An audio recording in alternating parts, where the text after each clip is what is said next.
Buenas noches, les habla Carlos Fernando Chamorro. Bienvenidos a una nueva edición de esta semana. Gracias por sintonizarnos a través de nuestro canal de video en YouTube Confidencial Nica, que ya tiene más de 207,000 suscriptores, y apelamos a su apoyo para seguir demandando el levantamiento de la censura televisiva, que no solamente viola nuestros derechos como periodistas, sino también el derecho constitucional de los ciudadanos a recibir información por todos los medios posibles sin ninguna clase de impedimento por parte del Estado, para que este programa también se pueda difundir a través de la televisión abierta y el sistema de cable.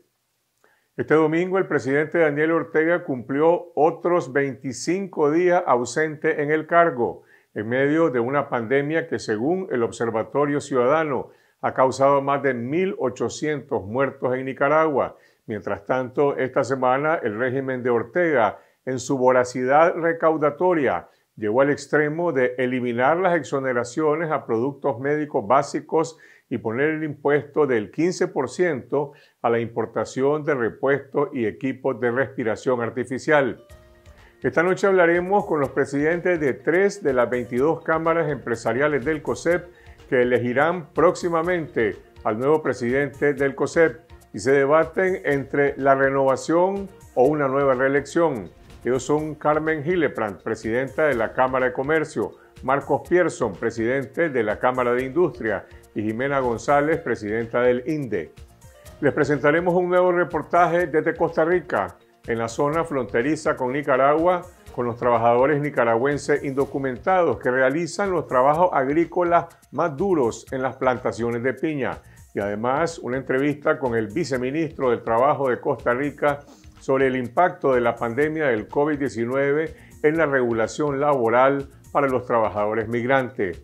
Tendremos una entrevista con el periodista de Univisión Tim Rogers, productor del programa Real America de Jorge Ramos, sobre el periodismo en la era Trump y en tiempos de racismo, protesta y represión en Estados Unidos. Y al final del programa, las noticias satíricas en la Última Mirada News. Empezamos con el análisis de las noticias en nuestro informe semanal.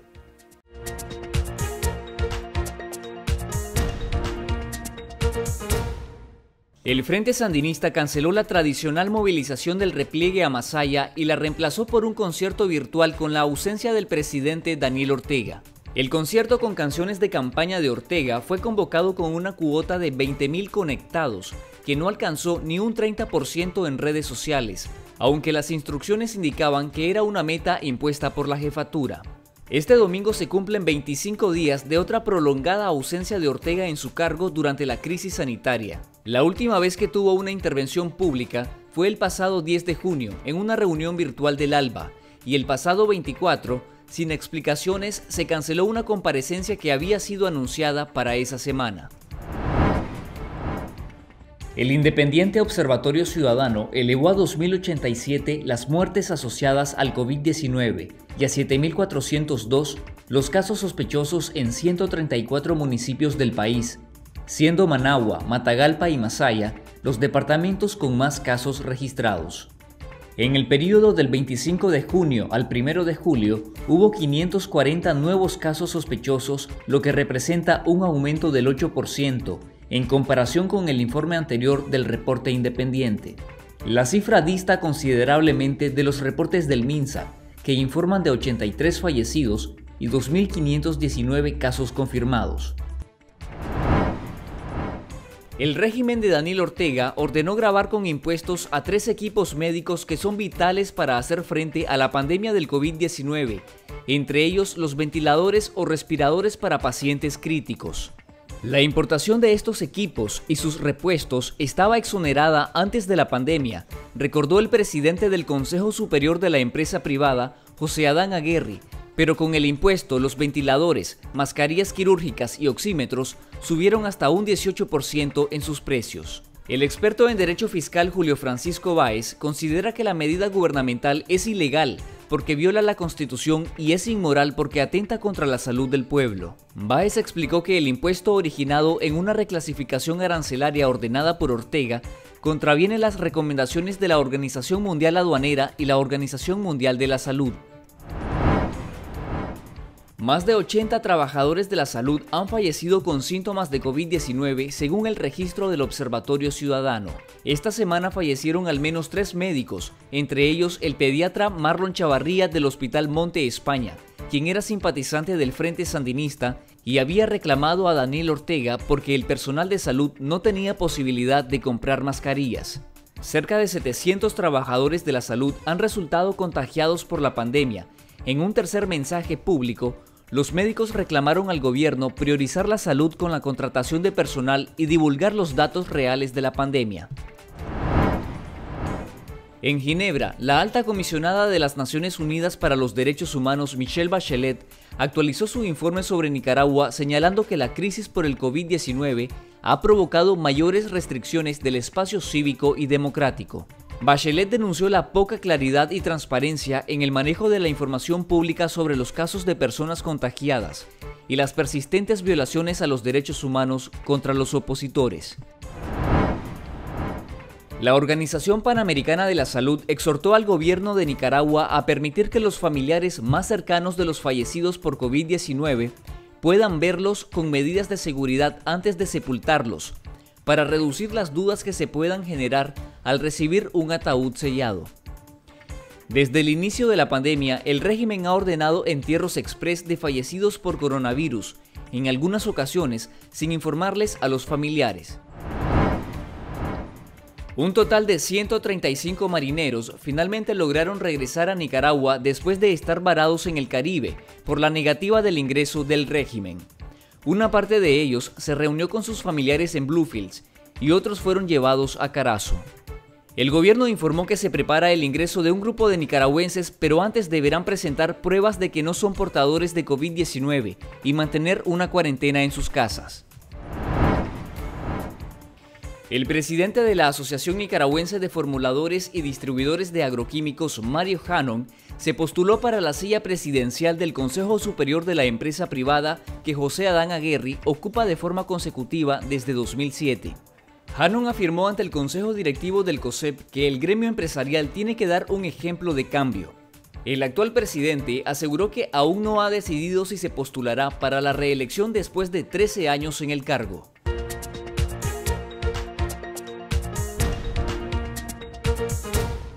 Esas son algunas de las noticias que tuvieron más impacto durante la semana. Y ahora vamos al debate que está planteado en las 22 cámaras empresariales del sector privado que en las próximas semanas deberán elegir al nuevo presidente del COSEP. Un debate que transcurre en medio de la crisis de la dictadura Ortega Murillo, que ha provocado la peor crisis política y económica del país, agravada ahora por la crisis sanitaria del COVID-19, y que se proyecta en torno a dos opciones, la renovación y una nueva reelección del liderazgo del COSEP. Conversamos con Carmen Hillebrand, presidenta de la Cámara de Comercio, Marcos Pierson, presidente de la Cámara de Industrias, y Jimena González, presidenta del INDE, y esto fue lo que nos dijeron. Carmen, Marcos, Jimena, gracias por estar en esta entrevista. Vamos a hablar sobre la próxima elección de la presidencia del COSEP, pero antes es inevitable abordar la crisis del coronavirus que ha venido a agravar la crisis nacional. Carmen, las cámaras del sector privado están demandando políticas públicas para prevenir y mitigar la pandemia. Sin embargo, el gobierno no solamente sigue propagando el virus, sino que hasta le puso impuestos a la importación de respiradores y mascarillas. ¿Cómo reacciona la Cámara de Comercio? ¿Se puede llenar ese vacío de la acción gubernamental? Fíjate que el tema de las mascarillas y lo que se grabó es la parte arancelaria de los repuestos de los ventiladores, que igual es algo grave porque ahorita estamos en una pandemia y es importantísimo pues la salud ante todo. Las mascarillas, ese IVA está colocando casi un 20% más caro al consumidor. ¿Y qué es lo que pasa, Carlos Fernando? De que ahorita se ha incrementado el contrabando y hay competencia desleal. Entonces, obviamente, esto es oneroso para el sector empresarial, pero igual para el consumidor. Entonces, consideramos de que es una mala señal y el problema es más grande todavía que eso, pues, pero pero bueno, eso lo podemos ver en otro programa. Sin embargo, la ley de concertación tributaria es un tema que todavía está pendiente para el sector comercio y para el sector empresarial y la ciudadanía.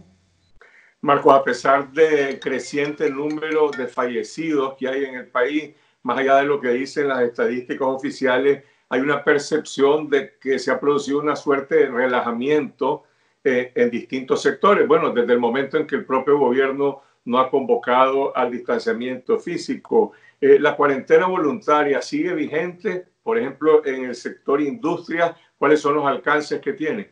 Fíjate que la cuarentena voluntaria se mantiene, pero es una labor que tenemos que construir nosotros todos los días, porque lo irónico es que si la cuarentena voluntaria empieza a funcionar, entonces la gente se relaja y empieza a dejar de ejercerla. Entonces es importante que todas las empresas mantengamos una campaña continua recordándole a la gente de lo importante que es tener la cuarentena voluntaria y de que si estás teniendo éxito es gracias a esa cuarentena y no dejes de bajar la guardia. Entonces estamos nosotros en diferentes empresas tratando de coordinar campañas que comuniquen eso a sus empleados, compartir las mejores prácticas para asegurarnos de que todos implementemos lo que sea necesario para mantener a nuestros empleados sanos, a nuestros consumidores y a nuestros clientes sanos. ¿Se puede estimar cuál es el porcentaje de trabajadores de las empresas del sector formal que han resultado contagiados, que han tenido que ser hospitalizados o estar en casa producto de esta pandemia? No hay un agregado que te pudiera dar exactamente, porque la información está desagregada y es difícil tratar de juntar todo eso, pero pudiéramos pues, decir de que en algunas empresas pues, puntualmente hemos tenido casos hasta del 15% de los trabajadores que están siendo afectados, y afectados no necesariamente es que el trabajador per se está enfermo, pero o él está enfermo o alguien cercano de su núcleo familiar está enfermo y eso lo ha forzado a que se quede en su casa pues, o trabajando desde casa o reposando. Jiménez, el INDE ha sido muy activo en la campaña de prevención, de educación para que la gente se quede en casa y también para apoyar al gremio médico frente a las acciones del gobierno. ¿Qué tan efectivo ha sido este esfuerzo, esta campaña? Porque el gobierno ha despedido médicos y lo sigue intimidando. En efecto, pues nosotros como brazo social hemos querido incidir y promover dentro de la población, en los ciudadanos, esa voluntad natural del cuidado de la vida, del cuidado de la salud, y dar esos mensajes para que las personas puedan de forma autoconvocada, como dicen, en sus empresas, en sus negocios y en sus hogares, tomar todas las precauciones que son necesarias para evitar ese contagio. Encontramos la forma de llegar con esos mensajes y hemos sentido que la población lo ha recibido de una manera positiva y ha tomado esos consejos para evitar que el virus pues se propague en la medida o en las proporciones que teníamos previsto. ¿Qué se puede hacer para brindarle más protección a los médicos, sobre todo los médicos que están en el sector público? Bueno, la población creo que solidariamente, como hemos también pedido que las personas nos ayudemos como ciudadanos, tiene que salir al encuentro de ese cuerpo médico que está haciendo todo un sacrificio humano en cuidar a la población con la uña, con los pocos recursos que existen y además con las limitaciones que los propios hospitales por su capacidad lamentablemente tienen en su presupuesto público. Así que la idea es seguir promoviendo entre nosotros que solidariamente nos ayudemos, que generosamente contribuyamos con ese cuerpo médico, y una de las formas de prevenir y de ayudar a la situación de los médicos es simplemente uno cuidándose, porque mientras menos nos enfermemos, menos vamos a tener la necesidad de acudir a esos hospitales. Vamos al tema de la elección del próximo presidente del COSEP. Ya hay un debate que se percibe entre los miembros de algunas cámaras que también ha tenido repercusión en la opinión pública sobre si lo que está planteado es una cuestión de relevo de liderazgo o de continuidad de liderazgo o de transición, como dicen otros, después de 13 años de presidencia de José Adán Aguirre. Carmen, desde la Cámara de Comercio, ¿qué es lo que está en juego en esta elección? En juego está la visión de cómo se ve el sector empresarial.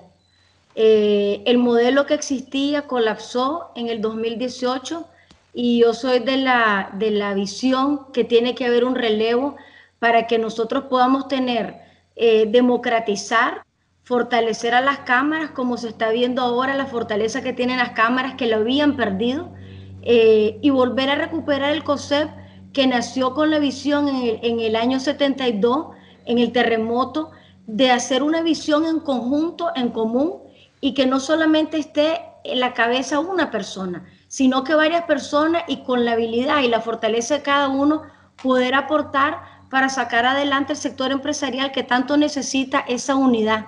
¿Cuál es tu visión, Marco, desde la Cámara de Industria? Se habla de relevo, otros hablan de continuidad o de transición. Carmen dice el modelo que existía se acabó. Hay otro modelo, hay otra propuesta desde el sector privado de relación con la sociedad y con el Estado.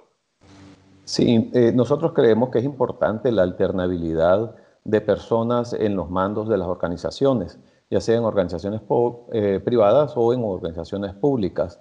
Es importante, primero, porque trae ideas frescas y nuevas, y también es una manera de evolucionar hacia nuevos horizontes. Entonces, necesitamos asegurarnos de que si estamos haciendo los procesos de una manera en el pasado, no quiere decir de que era la manera correcta. Hay mejores maneras de que podemos conducirnos en el futuro, y para allá es donde queremos ir. Un modelo que nos permita transformarnos en una nueva Nicaragua. Ya vemos en dónde hemos llegado hasta ahora y no es un lugar correcto que deseamos ninguno de los nicaragüenses. Entonces, para eso necesitamos ir cambiando, y parte del cambio es el relevo del mando en el COSEP.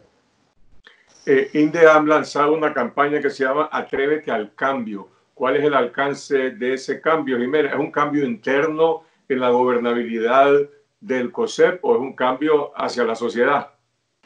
El interés de INDE de promover esta campaña en el marco de las elecciones de COSEP es promover incidir dentro de los asociados y de la iniciativa privada, atreverse a cambiar.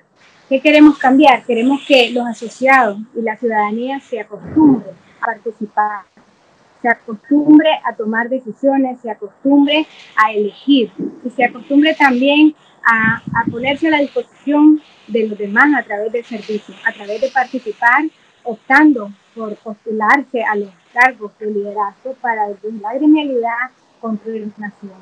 Los estatutos del COSEP en este momento establecen que el presidente es electo por un periodo de 3 años, mientras los miembros de la Junta Directiva por 1 año, y entiendo que se puede reelegir de manera indefinida. ¿Esa norma ha sido ratificada o está en debate en esta elección? ¿Hay propuestas de cambiarlo o de mantenerla, Carmen? Mira, desde hace unos meses en COSEP se propuso un cambio profundo en los estatutos. Eso no se ha logrado, no hubo un consenso porque somos de la idea, varias cámaras, que eso lo tiene que hacer la nueva directiva, cuando haya unas elecciones, para que realmente pues no se vea como algo forzado. Ahorita salió una iniciativa de reformar los estatutos de 3 años a 1 año para acortar el periodo, lo cual se puede ver como una forma sana de hacerlo y con buenas intenciones. Sin embargo, pensamos que es demasiado prematuro y forzado, ya que estamos a escasos 2 meses de las elecciones, y se puede ver como que se facilite que el que gane, y si corre el actual presidente, pues como que se ve que no son 3 años que va a estar, sino 1 año. Entonces, las cosas cuando se hacen en el camino corto, pues yo como abogada de profesión considero que no nos llevan a buen fin. Hasta este momento, Marco, solamente existe un candidato que se ha postulado de manera abierta para la presidencia del COSEP, Mario Janón, el presidente de ANIFODA. El actual presidente José Adán Aguirre ha dicho que aún no ha decidido si se va a postular para otra reelección. se mencionan otros nombres de que podrían aparecer como candidatos de transición. Se espera que esta sea una competencia abierta. Esto se decide antes de la elección que se realiza, entiendo, a finales de agosto, principios de septiembre. Sí, bueno, nosotros creemos que deberían de haber cualquier cantidad de candidatos que quieran postularse. Este es un ejercicio democrático y es importante de que las personas compitan por la posición, expongan su idea, su visión, a dónde es que quieren llevar el COSEP en el futuro y basado en esa plataforma, entonces decidamos quién creemos que es el mejor candidato. Ahorita Mario Janón. Marco, pero en los últimos años, en las últimas elecciones no hubo competencia, no hubo candidatos, únicamente José Adán Aguirre reunía aparentemente el consenso del COSEP. Sí, y probablemente ese ha sido el problema que hemos tenido en el COSEP, de que ha faltado la competencia y necesitábamos eso para refrescar nuestra visión y llevarnos a un lugar más avanzado de donde estamos ahorita. Entonces, no quiere decir de que el pasado haya sido desastroso, pero también el pasado no fue el mejor sistema para llevarnos a un lugar donde queríamos ir, porque pues ahorita el país se encuentra desviado completamente del progreso y el COSEP tiene que jugar un rol más proactivo, más dinámico en ver cómo llevar al país a un lugar en donde haya prosperidad para todos los nicaragüenses, no solo para un sector reducido de la población. ¿Cuál es ese rol que deberían de jugar las cámaras empresariales, Jimena? ¿Y quiénes son los electores que están detrás de esta competencia? Entiendo que cada cámara tiene 3 votos de las 22 que van a votar. Hay gente que dice, pero detrás de las cámaras también están los grandes empresarios que tienen los dados cargados en esta elección. Para el cargo de presidente de COSEP, los únicos que eligen son los 22 presidentes de cada cámara que tienen derecho a voto. Yo considero que la coyuntura que hemos vivido y el clamor de todos los nicaragüenses ha sido que queremos ver señales de cambio, queremos ver señales de renovación, queremos ver líderes que estén dispuestos a servir a su país. Entonces, este es un momento para COSEP, para toda la iniciativa privada, de profesar con el ejemplo y demostrar que queremos esos cambios, esos relevos y esos momentos de escoger a los nuevos líderes que van a representar a esa organización. Los únicos que eligen son los presidentes de Cámara para el caso del presidente y los delegados para los cargos siguientes. Entonces, queremos incidir, queremos llamar a la conciencia de estos electores, que somos nosotros los asociados y presidentes de Cámara, en que no desperdiciemos este momento para darle una lección a Nicaragua de que queremos cambiar las cosas. Están hablando, Carmen, de un cambio de liderazgo, pero ¿cuál es el cambio en relación a la vinculación del COSEP con la sociedad y con el Estado, dado que el modelo anterior que ha señalado prácticamente está muerto y enterrado? Es que mira, para mí un nuevo COSEP debería tener una nueva gobernanza, y la nueva gobernanza radica en que en base a un modelo democrático, en base a que cada cámara, digamos, cumpla su rol, porque las cámaras son las que le dan vida al COSEP, y que no sea a través de un modelo de ir a pedir un favor. Obviamente el sector empresarial necesita del gobierno, porque si no, no funciona. O sea, el gobierno es un facilitador y es al que nosotros le pagamos los tributos, pero eso no debería ser para un selecto grupo o para el que pueda tener acceso a una cúpula, porque en un modelo democrático, yo como Carmen Gillepran voy a una DGI como una pyme y voy y la DGI me atiende. Entonces, el nuevo modelo debería de ser como funciona en el resto de los países, y que el mismo sector empresarial pueda decir, el gobierno está haciendo bien las cosas o no las está haciendo bien, y poder ser crítico. Es como cuando uno le dicen, ve, tu mamá es tu mejor amiga. No, yo no soy tu mejor amiga, soy tu mamá, aunque tengamos una buena comunicación. ¿Por qué? Porque no se puede perder el rol que tiene cada quien dentro de la sociedad. Marco, una última cosa. Estamos hablando de la elección en un gremio o en la coordinación de una serie de gremios, pero estos gremios del COSEP también han tenido una participación, digamos, en la gran crisis nacional que estalló en abril el COSEP y sus representantes forman parte de la Alianza Cívica. Ahora la Alianza Cívica es parte de la coalición nacional. ¿Significa esto que lo que se va a debatir en esta elección tiene una implicancia más allá del gremio, que tiene una incidencia en la política nacional? ¿Tiene COSEP un rol que jugar en la coalición nacional, por ejemplo? Bueno, nosotros como empresa privada somos parte de la sociedad y como tal creo que tenemos el derecho y la obligación en opinar en cómo podemos componer los problemas que están en el país ahorita para poder salir adelante. Ese es el rol que el COSEP ha llevado hasta ahora dentro de la coalición nacional, tratando de aportar como empresa privada el punto de vista de cómo vemos que se pueden ir arreglando las situaciones que se han dado, que han llevado al país a un lugar desastroso. Entonces, bajo esos parámetros, creo que vamos a seguir nosotros participando como COSEP y en el futuro, mediante el proceso vaya evolucionando, pues tenemos que ver pues, hasta dónde vamos a participar y cómo, porque pues tenemos puntos que aportar, pero no somos un partido político, ¿no?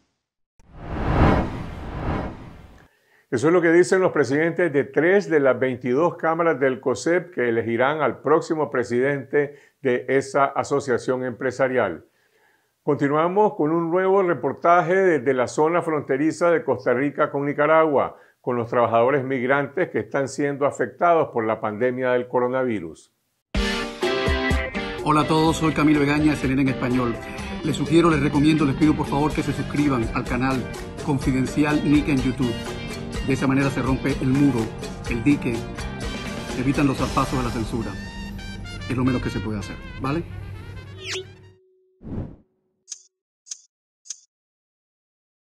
Y ahora vamos a la zona norte de Costa Rica, fronteriza con Nicaragua, donde miles de trabajadores migrantes nicaragüenses representan la principal fuente de mano de obra para levantar las cosechas agrícolas. Una frontera porosa que se ha visto trastocada por la pandemia del coronavirus y las medidas de prevención sanitaria dictadas por Costa Rica. Nuestra colega Cindy Regidor recorrió varias comunidades cercanas a la frontera en territorio costarricense y conversó con los trabajadores migrantes nicaragüenses y nos cuenta la historia. El asunto del trabajo de la piñera es un trabajo bastante duro. Y lo duro es que cuando, como le digo, que cuando uno está enfermo, ¿ves? Y ahí, aguantando sol, aguantando lluvia y...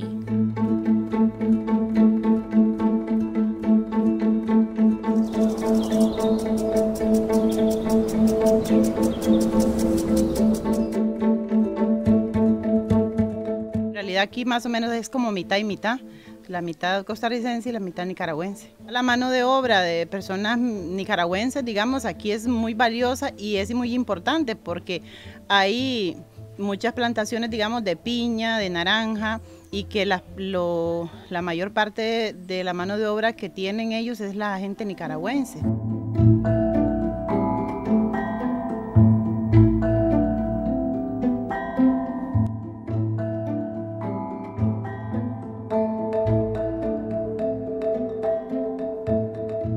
Cuando yo llegué aquí en el 2002, no había piña, no había naranja. En ese tiempo era como lo que había más era yuca, ñame, todo lo que es raíces y tubérculos, digamos, eran como pequeños productores. Entonces la gente, la poca población que había en ese tiempo, igual, como le digo, hay de los dos, nicaragüenses y costarricenses, trabajaban en eso o en algunas cosas en lo propio, ¿verdad? Pero de un pronto a otro empezó a meterse empresas y ya empezaron a hacer las plantaciones de naranja, luego la piña.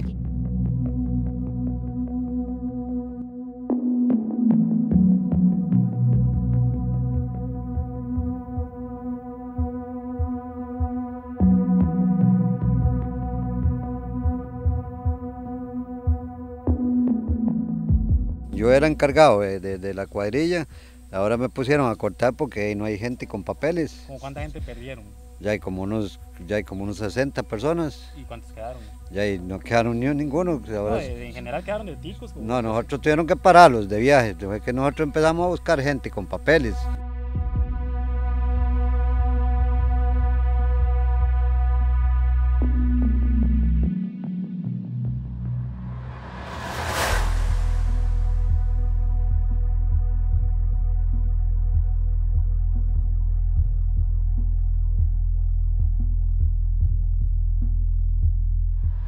Ya a esta hora, como a las 2, a las 3, ahí era montonería de gente, mire, apiando de ahí que trabajaban en esa piña, pero como ahora ya no hay nada, ya no. ¿Esa gente para dónde iba? No saben.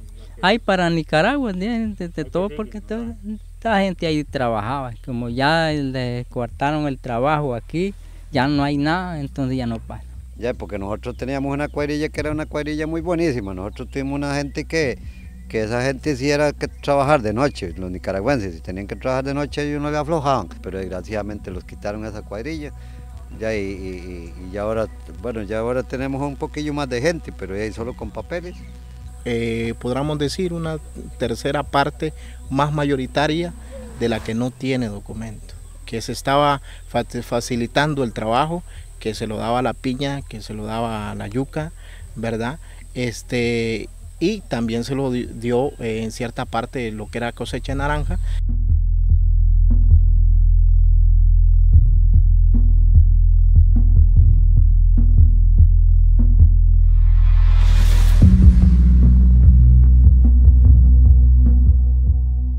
Los contratistas no es solo uno, los contratistas son muchos, porque como le decía, son muchas áreas que hay, ¿verdad?, de trabajo, entonces en cada área está un contratista. Él le dice, bueno, le voy a pagar a tanto, y ahí veo uno si aguanta o trabaja o no trabaja. Y uno como pobre, ¿qué tiene que hacer?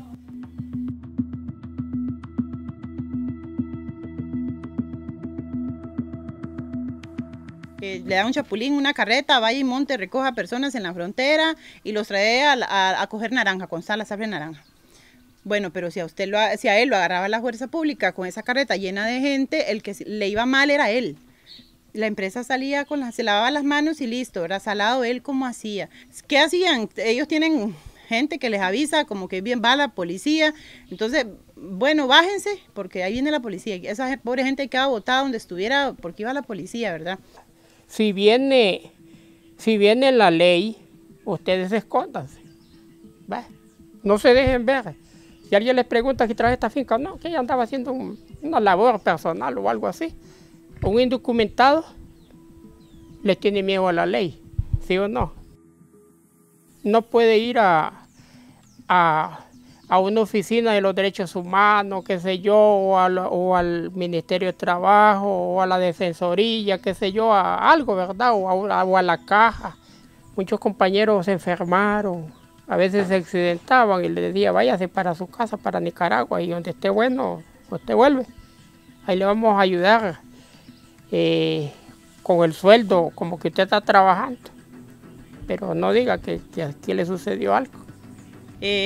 Digamos, las empresas se aprovechan de esa situación y pues la gente dice que nosotros los nicaragüenses que somos tontos o que nos conformamos con lo que sea, pero no es así. El asunto es que la necesidad también que tiene la gente y lo hace hacerlo, ¿verdad? Y entonces los empresarios se aprovechan de eso.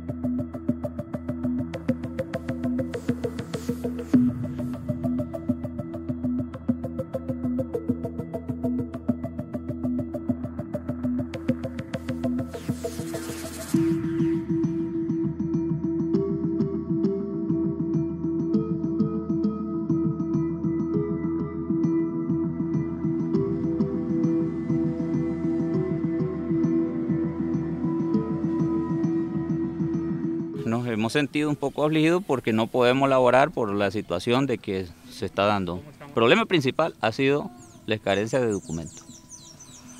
Ya, entonces como no tienes documento, no puedes laborar porque si no te hará migración y te deportan.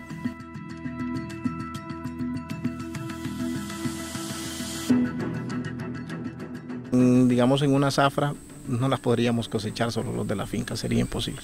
Y en la pandemia ya tiene 3-4 meses que apareció, pero el cierre de la frontera ya lleva más de un mes, Aquí ya va a tener mes. Entonces a nosotros nos preocupa porque cada día nuestra economía se deteriora y el pesito que teníamos ahorrado pues ya lo estamos terminando.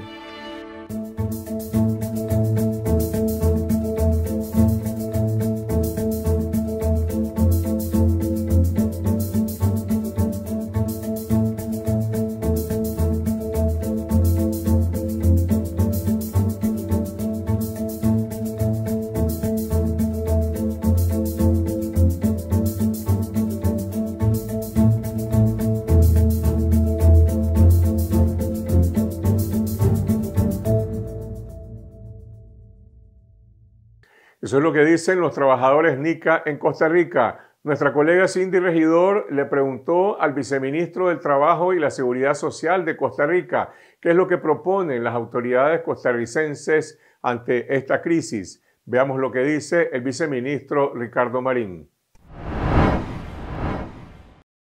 Gracias, viceministro, por esta entrevista. ¿Cuáles son los datos de los operativos realizados durante las últimas semanas a raíz de la pandemia de COVID-19? Este operativo, ¿verdad?, en la zona norte inició el 16 de junio.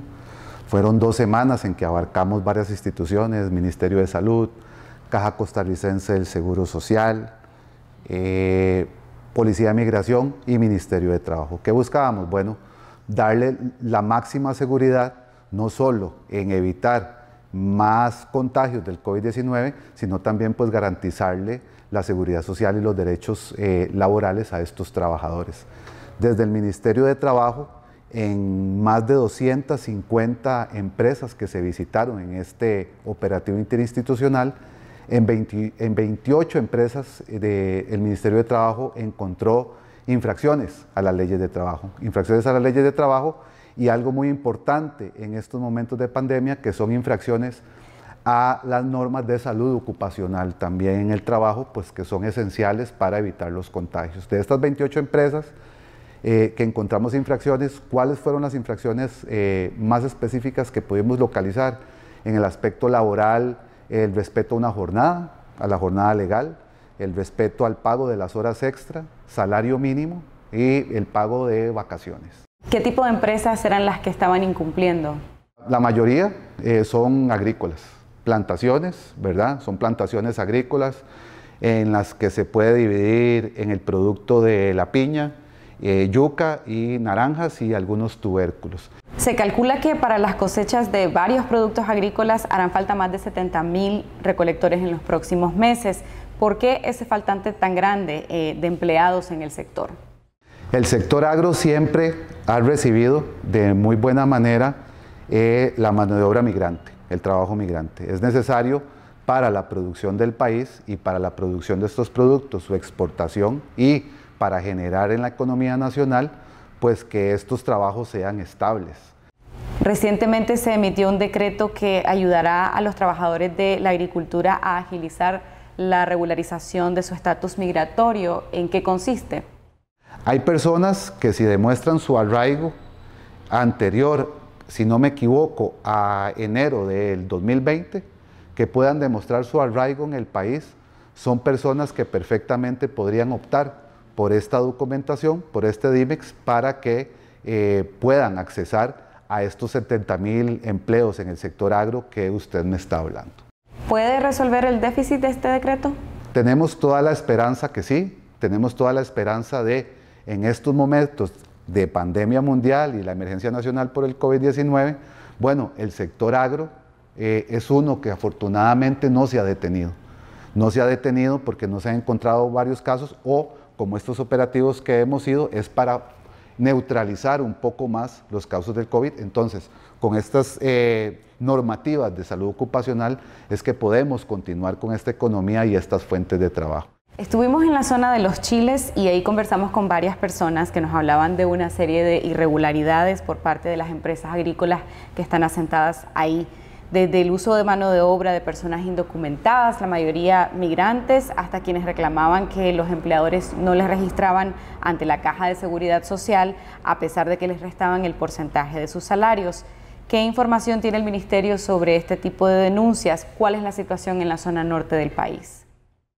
Hemos encontrado, como le dije, todas estas situaciones, todas estas infracciones a las leyes de trabajo Y es algo importante que me es importante recalcar.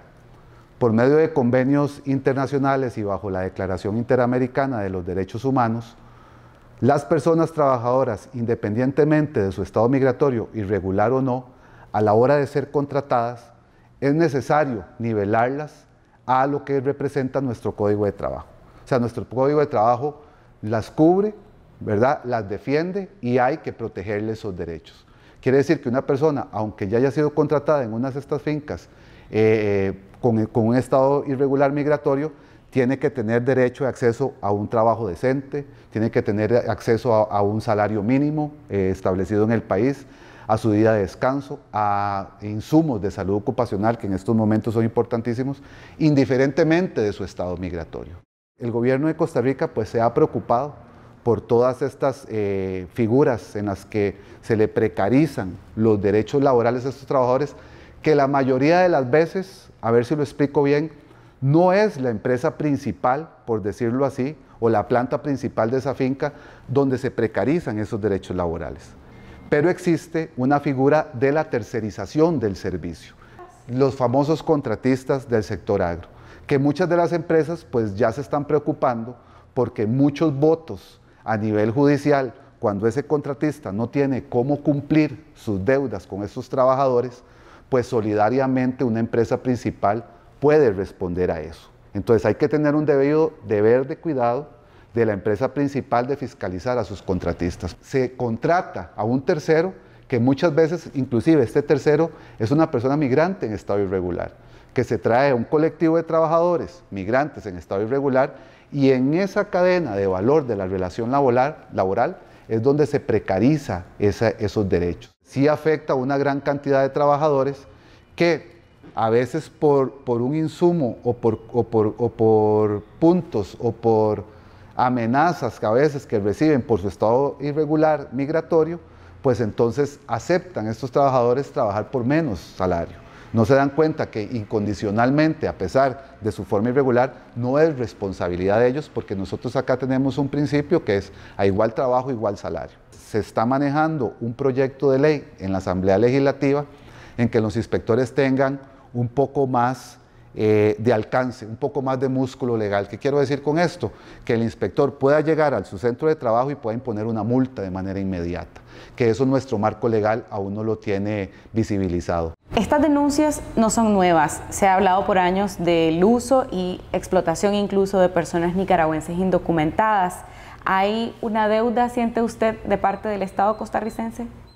Hemos ido avanzando y hemos ido avanzando muchísimo. Con esto del decreto que se hizo para entregarle el DIMEX a estos trabajadores, yo creo que podemos avanzar muchísimo en la formalización de estos trabajadores, demostrar que tienen arraigo y buscar la misión del Ministerio de Trabajo y del Gobierno de Costa Rica de ese norte que es el trabajo decente en el país.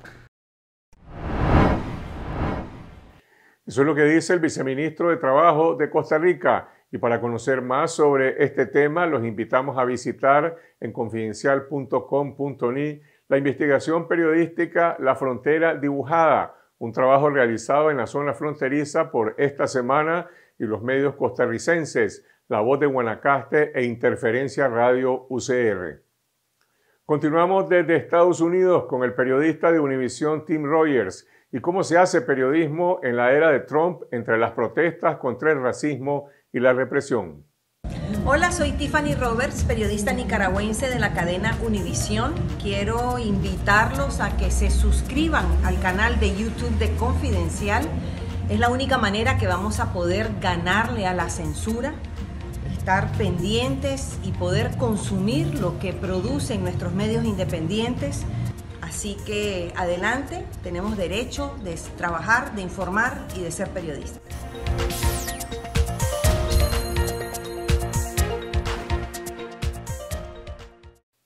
El periodista norteamericano Tim Rogers, de corazón nicaragüense, llegó a Nicaragua en 2004 y se instaló en Granada como corresponsal del Tico Times.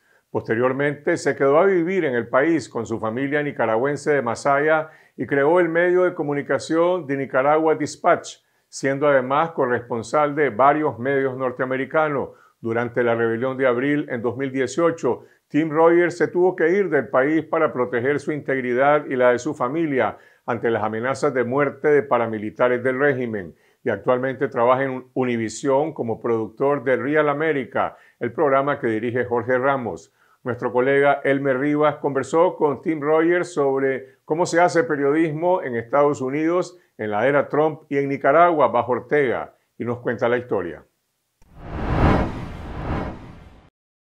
Gracias Tim Rogers por esta entrevista. La muerte de George Floyd bajo custodia policial en Minnesota desató una ola de protestas que aún persisten en contra del racismo y el exceso de la fuerza policial. ¿Cuáles son las claves para entender lo que está ocurriendo en Estados Unidos? Bueno, lo importante para entender es que eso fue una chispa que realmente sacó a la gente a la calle, que eso no fue algo nuevo, eso fue el mundo de que la comunidad negra afrodescendiente en los Estados Unidos ya tienen años hablando de esta realidad, pero fue realmente una chispa que la gente salió a la calle porque fue un momento de basta ya. Durante las primeras semanas hubo largas jornadas de violencia, de saqueo de negocios privados y de represión. Las protestas también empezaron a denominarse anti-Trump. ¿Qué significa Donald Trump en la lucha en contra del racismo en Estados Unidos? Bueno, Donald Trump realmente es la personificación de este racismo, de ese mundo viejo en los Estados Unidos, del poder blanco, del privilegio blanco. Y como en Nicaragua en el 2018, cuando la gente salió ya para defender Indio Maíz en algún momento, y hubo una ola de represión policíaca, y la protesta se convirtió en algo mucho más grande, algo mucho más importante contra un sistema. Y estamos viendo la misma cosa aquí en los Estados Unidos, que eso ya se convirtió en una parteaguas realmente, donde la gente está ya en contra de un sistema que puede elevar una figura como Trump a la presidencia y a poder. Vos como periodista en Estados Unidos habías dado cobertura en el pasado a un estallido social de esta naturaleza en ese país. En la historia de Estados Unidos ha habido momentos parecidos, cuando la gente sale a la calle. Pero para mi generación, eso es la primera vez que he visto algo de esta magnitud, de esa fuerza, de esa energía. Y como le digo, es una parteaguas. O sea, para mi generación y para mucha gente va a haber un antes y un después de George Floyd. ¿Estas protestas que aún continúan proyecta prolongarse en este momento? Yo creo que sí, porque mucha gente se siente, si el cambio no viene ahora, ¿cuándo? Y se siente que tiene la energía para realmente lograr a ese cambio que tienen años buscando ese tipo de cambio y ahora es el momento. Entonces tiene que seguir empujando porque el cambio sí se puede hacer. La violencia y el foco represivo de la policía también ha estado sobre los medios de comunicación. En los primeros días de las protestas vimos cómo agredían a los periodistas en las calles y los detenían incluso en plena cobertura. ¿Esto es algo exclusivo de la era Trump o ya ocurría antes? A ese nivel yo no he visto en los Estados Unidos antes, a ese nivel. Y como te digo también es una cuestión de cámaras, es una cuestión de celulares. Entonces cada acto de violencia, cada acto de represión ya está grabado. Y de inmediato está subido al internet, a los medios sociales, a Twitter, a Facebook, que ahí sale. Entonces todo el mundo está viendo esta represión. Y es una forma de desmentir el poder. Porque como en Nicaragua también la policía siempre tiene su versión de los eventos. El poder tiene su versión de lo que pasó. Pero la cámara no miente. Entonces, todo el pueblo puede ver realmente cómo está pasando esos eventos en la calle. Y que eso es una forma de desmentir la narrativa oficial. Tim, ¿cómo es hacer periodismo en plena pandemia en Estados Unidos? Además que es uno de los epicentros de la pandemia en el mundo, bajo un clima preelectoral y además cubrir un estallido de protestas en la era Trump. Bueno, es otra complicación más, ¿verdad? Porque la pandemia ha cambiado la forma de hacer periodismo. Por ejemplo, en mi caso, yo trabajo para Univisión y nosotros no podemos viajar ahora. Entonces, eso, estamos trabajando más con corresponsales, estamos trabajando más en noticia local, porque no podemos viajar, y estamos trabajando más con gente que está en la calle, gente que son los periodistas ciudadanos. Entonces, es otro reto más, pero también yo creo que es bueno para periodismo, porque eso nos obliga como periodistas a buscar nuevas fuentes y confiar en la calle. Vos estuviste viviendo un tiempo en Nicaragua y estuviste durante los primeros días de la rebelión de abril de 2018 y siempre mantenés una estrecha conexión con la coyuntura nacional de nuestro país. La libertad de prensa en Nicaragua ha sido cercenada, censurada y perseguida de manera violenta desde el estallido social de 2018. ¿Cuál es la diferencia de hacer periodismo en este momento en Estados Unidos y en Nicaragua? Los problemas de los periodistas en Nicaragua no empezó en abril 2018, ¿verdad? Pero se han empeorado cada día más. En los Estados Unidos todavía se cree en el Estado de Derecho.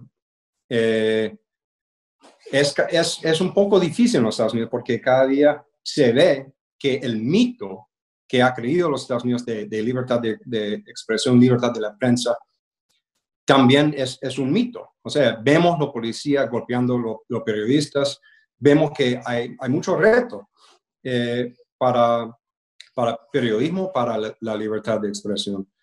Y que los retos que estamos viendo en otros países como Nicaragua no son exclusivos para Nicaragua. Esos son retos para todos los periodistas en todo el mundo. Entonces, yo creo que tal vez se siente más como solidaridad, se entiende mejor lo que está pasando en otros países, vivirlo en carne propia aquí en los Estados Unidos. Pero obviamente la cosa en los Estados Unidos ya no es tan grave como la cosa en Nicaragua hoy en día. No tenemos paramilitares matando gente con impunidad, no hay desaparecidos por el momento, pero eso es una amenaza real, porque aquí en los Estados Unidos hay un montón de gente armada, montón de gente loca, y viene una elección ahorita, y la gran pregunta es, ¿qué va a pasar? Según yo, después de la derrota de Trump, ¿qué va a pasar? ¿Va a dejar la Casa Blanca en forma pacífica? ¿Va a aceptar los resultados de la elección? ¿O va a decir fake news, elecciones falsas? Porque ya está preparando todo eso, está preparando su base. Cada día más radical, cada día armado en la calle. Entonces, eso también se puede convertir en algo bastante feo en los próximos meses. ¿Qué desafíos tiene la prensa en Estados Unidos si Donald Trump logra reelegirse? ¿Existe esa posibilidad? Siempre existe posibilidad. O sea, yo no pensaba que iba a ganar en 2016, y pues ganó. Entonces, siempre cuando la gente está votando, siempre existe esta posibilidad.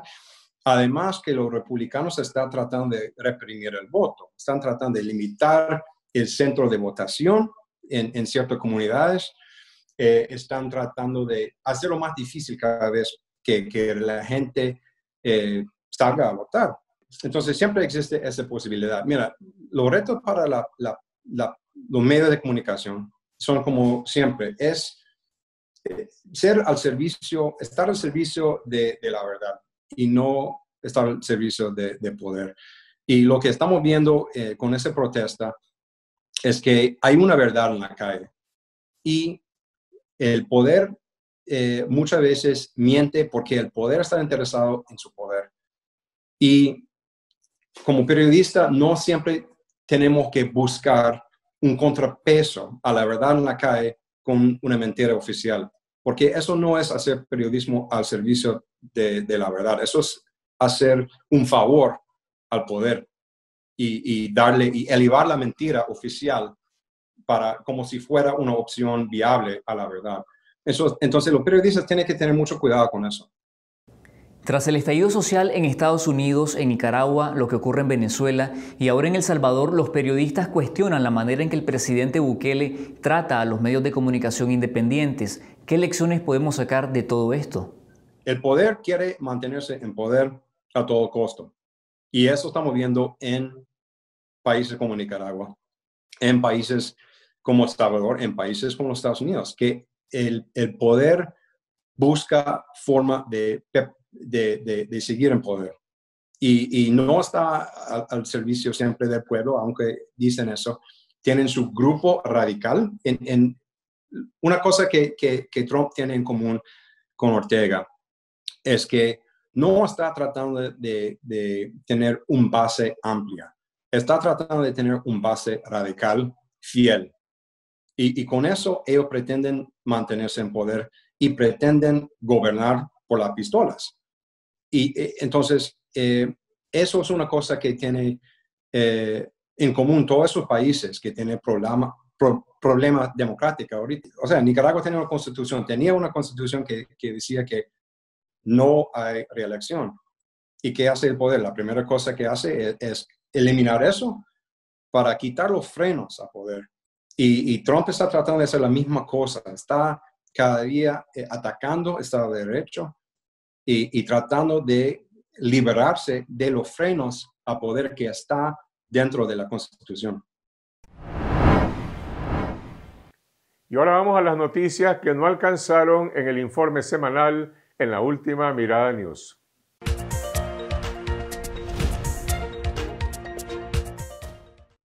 Hola, bienvenidos a la última Mirada News. Soy Juan Carlos Sampié. Es hora de conmemorar el 41º aniversario del repliegue táctico a Masaya. Y toda la militancia recibió el memorándum de la compañera. Compañeros, como tal indican las instrucciones, ¿verdad? Me estoy tomando un video aquí dentro de mi oficina, ¿verdad? Porque me dispongo, como todos los años que nos ha tocado marchar, con mi broche de militante como corresponde, a el repliegue virtual. Así que comienzo a caminar virtualmente dentro de mi oficina. Siempre será 19, siempre será 3, y hoy nosotros damos la vida.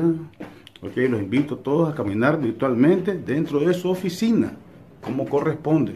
No sé si es así como corresponde, pero bueno. Viva Daniel. En realidad, la celebración del repliegue tiene años de ser virtual, porque ya no se parece en nada a la marcha histórica de los guerrilleros. No es en la misma fecha, no es con la misma gente, porque el comandante Ortega se quedó con el Frente Sandinista para él solito, y ya no se junta con personajes como Moisés Hassan y Mónica Baltodano, que sí estuvieron de verdad en el repliegue. Hasta Rafael Solís, el último alto funcionario conectado con el repliegue, rompió con Ortega y se fue al exilio. Ya no es por las veredas que caminaron miles de pobladores de los barrios orientales, sino por la pavimentada carretera a Masaya. Y díganme que exagero, pero creo que los revolucionarios que corrían por su vida nunca anduvieron con toldos donde se repartía guaro al ritmo de música de discomóviles. Pero la reducción del repliegue a una celebración virtual empezó por iniciativa del propio comandante. En lugar de caminar los 26 kilómetros de la ruta original, el comandante apenas caminaba 20 metros para subirse al bus de turismo que Enrique Quiñones le prestaba para hacer el recorrido. Y ahora, ni siquiera eso. El comandante brilló por su ausencia y ya lleva 25 días oculto. Si el lema de la militancia es "Todos con Daniel", ¿eso quiere decir que van a desaparecer con él? La verdad, no entiendo por qué tienen que hacer un repliegue virtual. Si nos dejamos llevar por lo que dicen los voceros del gobierno, en Nicaragua el coronavirus está controlado, no hay contagio comunitario y no tenemos que tomar medidas de seguridad. Entonces, ¿por qué quitarle a la militancia el placer de ir corriendo detrás del bus del comandante aspirando el monóxido de carbono que despide su tubo de escape? En fin, este año ya no hubo más repliegue. Pero como premio de consolación, les dieron un concierto virtual con todas las canciones de campaña. Para garantizar el éxito del evento, circuló una directriz secreta para toda la militancia. Y la última Mirada News consiguió una copia en exclusiva. Ok, no es exclusiva. Todo el que usa WhatsApp tiene una copia. Pero veamos lo más importante. Misión: compartir la transmisión de la página Todos con Daniel, página oficial de campaña del FSLN. Transmisión virtual viernes 3 de julio, 7 p.m. Conmemoración Repliegue Táctico a Masaya. Meta de 20.000 conectados. No solo vamos a compartir el link, vamos a interactuar y compartir en todos los grupos y compartir en las páginas institucionales. Esta transmisión es una meta que nos está imponiendo nuestra jefatura. Por tanto, debemos garantizar la conectividad de toda la militancia. Me conecté un segundo para ver cuánta gente lo estaba viendo en vivo y solo habían 4.700 conexiones en Facebook y 292 en YouTube. Considerando que el gobierno tiene en planilla a más de 106.000 empleados públicos, como que está flaqueando el nivel de compromiso de los compañeros. Pero en realidad, la convocatoria fue un éxito porque yo creía que nadie se iba a conectar. ¿Esto quiere decir que el caminante solitario del FSLN no inspiró a la militancia? ¿Por qué? Siempre será 19, siempre será 3. Ah, sí, por eso. ¡Viva Daniel! Por lo menos, gracias a que el repliegue fue virtual, no se convirtió en otro foco de infección del COVID-19, manteniendo a salvo a la militancia sandinista. ¿Pero tus hijos? Los niños y niñas que sigan yendo a clases porque todo está normal. En realidad, considerando la calidad de las clases virtuales que el gobierno está preparando, quizá eso sea lo mejor. Acá en Nicaragua tenemos dos grandes lagos, el lago de Managua o Cocibolca y el lago de Granada o Solotlán. No, profe, es al revés. ¿No es perfección? No es perfección, pues. No hace falta decirlo, ministra. Pero el error de una maestra en una clase virtual es realmente una ofensa menor, en comparación al atentado contra la salud de los maestros, los niños y sus familias, al forzarlo a seguir asistiendo a clases presenciales en medio de una pandemia. Conclusión: la virtualidad es buena para la militancia, pero no para tus hijos. El afán del régimen por manipular las cifras de la pandemia es parte de sus intentos por evadir responsabilidad, pero todos los rojinegros y azul y blanco que han perdido a sus familiares saben exactamente quién se encargó de propagar la enfermedad mientras los médicos daban la voz de alarma. Pero ya deberíamos estar acostumbrados. Aquí los gobernantes no gobiernan, los ministros de salud son literalmente matasanos, los educadores no educan y los cantantes, pues, no cantan.